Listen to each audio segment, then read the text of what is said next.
यमराज और नचिकेता का बहुत सुंदर उपाख्यान है कठोपनिषद में। तो वहाँ जो यमराज हैं नचिकेता को समझाते हैं, आत्मानम रथिनम विद्धि, भाई आप कौन हैं, आप रथी हैं। मन प्रग्रम हे वचा हयान इंद्रियानि आहु, जो इंद्रियां हैं, देखो पहले आपने कभी रथ देखा है?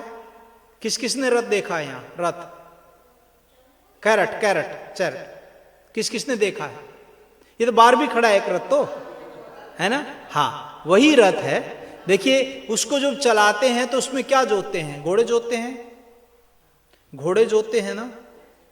तो घोड़े, और उसमें जो बैठता है उसमें घोड़ों को कैसे कंट्रोल करते हैं? How you control the horse's? लगाम, लगाम होती है ना, चमड़े की लगाम होती है।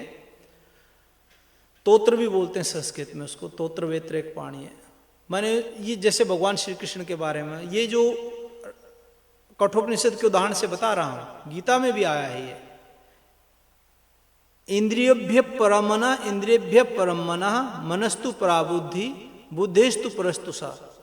जो इंद्रियां हैं उनसे बलवान कौन है? हमारी जो इंद्रियां उनके बलवान है मन, और मन से बलवान कौन है? बुद्धि, और बुद्धि से बलवान कौन है? आपकी आत्मा।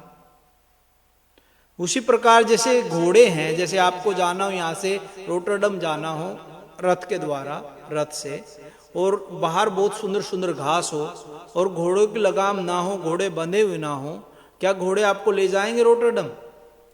वो तो घास खाने में लगे रहेंगे। हमारी इंद्रियां भी उसी प्रकार विषयों में लगी हैं। इसलिए तो हमारा देखिए आत्म कल्याण का जो मार्ग है, हमें परमात्मा का मार्ग है, पर हम क्यों नहीं जाते? अध्यात्म में क्यों नहीं आगे बढ़ते? हम आज भी वही हैं जहां थे। कभी कभी ऐसा होता है जीवन में प्रोग्रेस नहीं हो पाती लोगों की, लोग सब कुछ कर लेते हैं लेकिन फिर भी दुखी हैं, परेशान हैं, जीवन से दुख नहीं जा रहे हैं। देखिए जीवन से गीता समझाती है, जीवन में दुखों से दूर जाना हो, दुखों से ऊपर उठना हो तो गीता का हमें अवलंबन करना है, गीता को सुनना है। तो जो मन, घोड़े हैं, इंद्रियां हैं, इंद्रिय घोड़ों को कंट्रोल करने के लिए मन आपकी लगाम है। इंद्रिय रूपी घोड़ों को कंट्रोल करते हैं मन के द्वारा, और मन को कौन कंट्रोल करता है? बुद्धि। जो सारथी होता है वो बुद्धि है, और बुद्धि को कौन कंट्रोल करता है? रथी, जो बैठा है, जो जाएगा।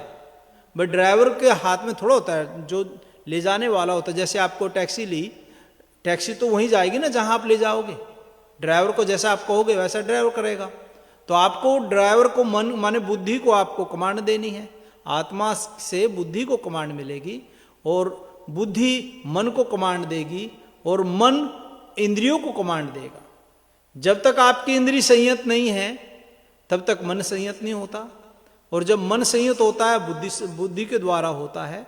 और बुद्धि, ये जो पूरा अंतःकरण है, इसमें मैंने जो बताया था मन बुद्धि, एक चित्त भी होता है। चित्त में जैसे हमारा जैसे योग है, योग में कहते हैं ना योग चित्तवृत्ति निरोधा। योग का क्या कहा? योग किसको कहा चित्त वृत्तियों के निरोध को। भाई जो हमारे क्या है कि मन में हमेशा वृत्तियां चलती रहती हैं, हमारे मस्तिष्क में जैसे आप कहिए चलता रहता है, वो कंटिन्यू चलायमान है मन हमारा।